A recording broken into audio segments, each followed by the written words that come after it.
Fala aí pessoal, tudo certo? Mais um vídeo aqui no canal no ar. E eu tava planejando esse vídeo para segunda, mas eu falei, não, pensei em outra forma de fazer, né? Qual vai ser, né? A minha ideia aqui é levantar o debate, apresentar os dados e depois ler o que vocês falaram. Não sei se eu vou chegar a dar minha opinião nisso, eu acho que sim, mas não nesse vídeo, no segundo, claro. Porque qual vai ser a ideia do vídeo, né? É fazer tudo isso da forma que eu falei e perguntar para vocês se vocês manteriam o Kleber Xavier nessa parada para a data FIFA. E por quê? A ideia desse vídeo saiu. Eu tava ontem não, na quinta-feira, no dia do jogo, eu já falei aqui no vídeo de pós-jogo que eu tava pensando em fazer um vídeo sobre isso, muita gente pedindo ele fora e tudo mais. E eu vou tentar apresentar argumentos para explicar o porquê que dá para imaginar ele ficando, mas também vou apresentar argumentos porque que dá para imaginar ele sendo demitido, ou pelo menos assim, dá para entender se ele fosse demitido, né, melhor dizendo. Não que eu gostaria disso ou que eu acho que vai acontecer. Antes, até inclusive de passar esses dados, eu acho que o Santos não vai mudar, tá? Mas é puro achismo sem informação. Eu acho que o Santos vai mudar, não vai mudar, aliás, vai manter o Kleber e vamos ver. Só que, como eu venho falando há muitas semanas aqui, pelo menos 3, né? Pelo menos 3 semanas. Que se forem manter, então que deem respaldo. E o que seria esse respaldo? Reforços, pelo menos na minha opinião, um zagueiro, um lateral direito e um ponta direita, no mínimo esses 3. Um volante também seria bom, tá? Mas aqui hoje você tem o Zé Rafael bom tempo ali com o Rincon para ser uma opção, apesar do Rincon ser titular, eu até entendo. Mas enfim, tudo bem. Agora, e depois mantenha também, se ele perder, por exemplo, Palmeiras e Flamengo, que a gente sabe que é bem plausível isso acontecer, infelizmente, que dê esse respaldo também dele ficar, né? Não perde 2 e vai ser demitido, sendo que a parada é agora com 2 semanas de treino, né? 2 semanas de 2 dias, né? Vai ter aquela férias aí que os jogadores já estão, né? Até. Então vocês sabem. Pronto, dito tudo isso, levantei tudo. Eu vou passar algumas coisas aqui, alguns dados no geral, né? O Kleber Xavier está aqui há 8 jogos, tá? Eu não vou contar o amistoso contra o Leipzig, tá? Porque primeiro que foi um jogo não oficial, segundo que a gente sabia que ia perder, né? Ninguém imaginava vencer nem nada. E aquele jogo foi mais um para testes, então tudo bem, né? E alguns aqui, quando eu fiz, né, até citando o número de alguns jogadores, do Soteldo, do Roleiser, eu até pontuei com amistoso e sem e tal, mas no caso do técnico eu acho que é mais difícil, porque obviamente a qualidade dos 2 times era outra coisa, né? Então, pronto, tá? Beleza, então foram 8 jogos do Kleber Xavier até o momento. São 2 vitórias, 3 empates e 3 derrotas. Não são números lá muito favoráveis, né? Obviamente. São 5 gols feitos e 6 sofridos. Um ataque que tem dificuldade de fazer gol. No último jogo até surpreendentemente fez 3, né? Mas uma defesa que também melhorou, né? A defesa do Santos melhorou numericamente falando com o Kleber Xavier, né? Inclusive no último jogo foi a primeira vez que fez mais de um gol na mesma partida e também foi a primeira vez que tomou 2 em uma partida só. Pontuando isso também. Os jogos foram Santos e CRB na Vila pela Copa do Brasil, né? Foi 1-1. Bom lembrar isso também que o Kleber chega na quarta e trabalha na quinta, então não teve nem tempo de nada, né? E aí no domingo a gente perde pro Grêmio lá por 1-0, que também não teve lá muito tempo de treino, mas tudo bem. Depois Ceará e Santos e Ceará, né? Lá no Allianz foi 0-0. O Santos até joga bem aquele jogo, mas não consegue fazer nenhum gol e sai com empate. Depois a derrota pro Corinthians pelo Campeonato Brasileiro, uma semana depois também, né? Que aquele jogo é um primeiro tempo muito distante do segundo, né? Primeiro tempo o Santos vai bem, tem 2 chances claras de gol, do Zé Rivaldo claríssima, né? E no segundo não joga, até sofreu gol, quando sofre o gol tenta sair um pouquinho, mas não consegue empatar, né? Depois o CRB, o jogo da volta, um 0-0 e perde nos pênaltis por 5-4.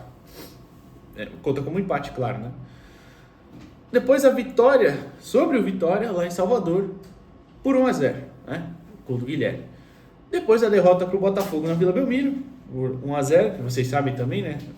Para mim, esse jogo, inclusive, é o melhor do Santos sob o comando do Kleber Xavier. Porque o Botafogo não teve chance. O Botafogo não teve chance naquele jogo até o Neymar ser expulso. E aí, depois, tudo por água abaixo. E mesmo o gol, né? O gol saiu uma bola idiota, era um cruzamento que pinga na área, enfim, e entra, né? Ninguém nem desvia aquela bola.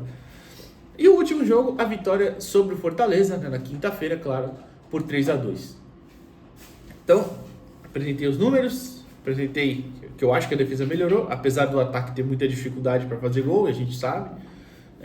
Por exemplo, também, o jogo contra o Ceará, apesar de eu achar que o Santos foi bem, o Santos teve muita dificuldade em criar, né? Foi mais, acabou apelando um pouquinho para a bola longa, ou tentava uma esticada sempre no sorteio pelo lado esquerdo, que não deu muita coisa, né? Enfim, então também teve essas limitações, apesar de eu achar que o Santos também foi bem. Quando sofre um ataque ou outro do Ceará, foi mais no final do jogo, já quando estava se lançando completamente para o ataque. Dentro dessas partidas, também citei os pormenores do jogo contra o Botafogo, do jogo contra o Corinthians também, né, que eu acho que foram duas atuações ali decentes. E esse contra o Vitória, aquilo, né, a gente, se não sofria tanto, apesar daquele volume muito grande de finalizações de Fortaleza, faz 2 gols, depois em um lapso toma 2, não pode deixar acontecer, né, de forma alguma, mas também consegue o gol da vitória no final, né, então pontuando aí também. E por fim, o meu último critério, o último tópico, pronto, melhor dizendo, para explicar aqui, isso eu estou fazendo um vídeo sobre isso até, e mais ou menos daí que surgiu a ideia, porque como eu falei, eu ia fazer esse vídeo segunda-feira, mas eu estava montando esse vídeo de bola parada, como eu acho que o Santos melhorou a bola parada com o Kleber Xavier. E me surgiu essa ideia, eu falei, não, vou fazer, vou abrir hoje para o pessoal comentar, e na segunda-feira eu faço em cima dos comentários de vocês, escolho alguns para citar e tudo mais.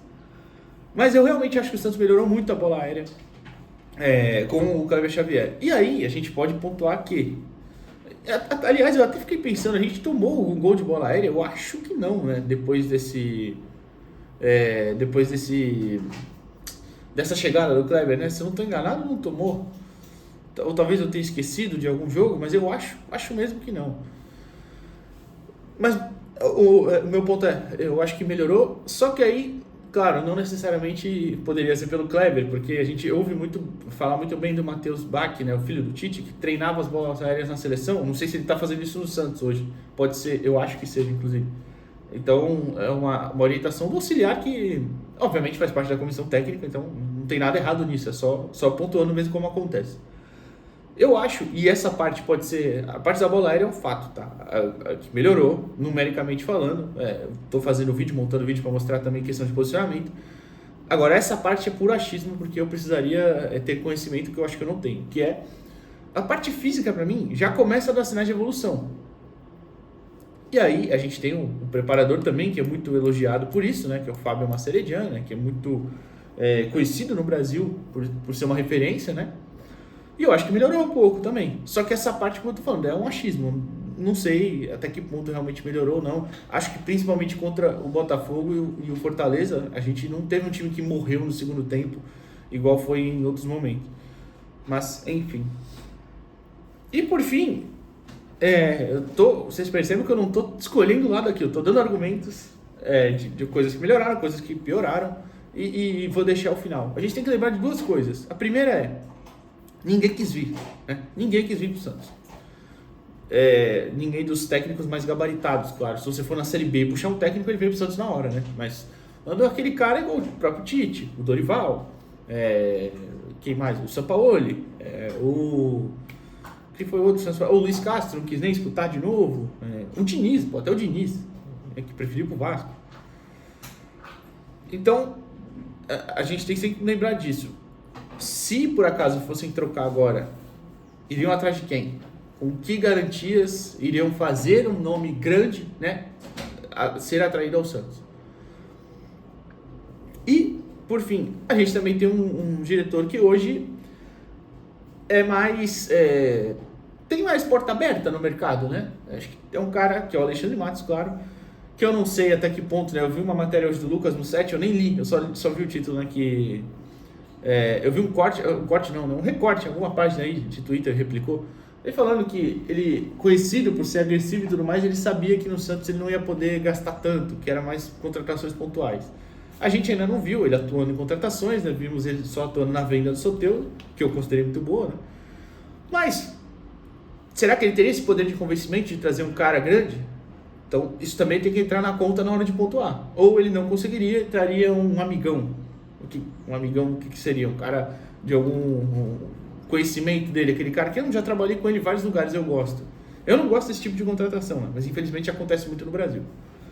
Então é isso. Pontue aí o que vocês acham, por que vocês não manteriam, se não manteriam, e se manteriam também por quê.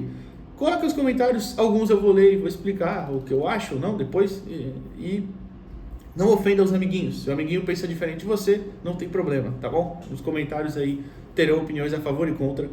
Eu acho que vão ser mais contra, mas eu quero mesmo escutar todo mundo aí que é a favor. E para pontuar, né? Ainda faltou uma coisa, na verdade. A questão do respaldo que eu falei de trazer atletas, seja o Kleber ficando ou trocando técnico, tem que contratar, né, gente? Por favor, vamos combinar aqui que não existe o Santos continuar a fazer um segundo semestre de Campeonato Brasileiro com essa zaga, por exemplo. Por mais que eu ache que tenha melhorado numericamente falando e até de atuações, né? A gente pode ver o Basso tendo 2 bons jogos, né?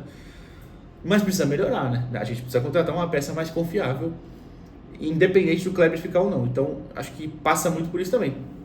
Tem que chegar atletas novos, independente do Kleber ficar ou não. Mas é isso, comentem o que vocês acham, se sim ou se não e por quê.